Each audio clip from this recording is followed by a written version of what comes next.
अस्सलाम वालेकुम स्टूडेंट। अब हम नेक्स्ट सब्जेक्ट इस्लामियात करेंगे। चैप्टर नंबर 2 कर रहे थे हज़रत मोहम्मद सल्लल्लाहु अलैहि वसल्लम। हमारे 3 क्वेश्चन हो चुके हैं। आई होप कि आपने इसको अच्छी तरीके से याद कर लिया होगा। गुज़िश्ता रोज़ का जो सवाल था, हज़रत मोहम्मद सल्लल्लाहु अलैहि वसल्लम कब पैदा हुए, आपने बस इतना याद करना था, 12 रबी अव्वल को पीर के दिन पैदा हुए। मैं उम्मीद करती हूँ आपने याद कर लिया होगा।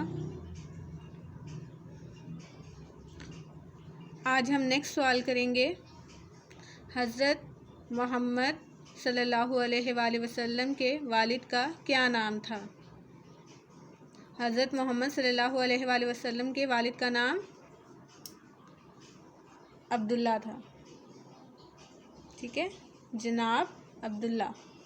आप सल्लम के वालिद का क्या नाम था, जनाब अब्दुल्ला।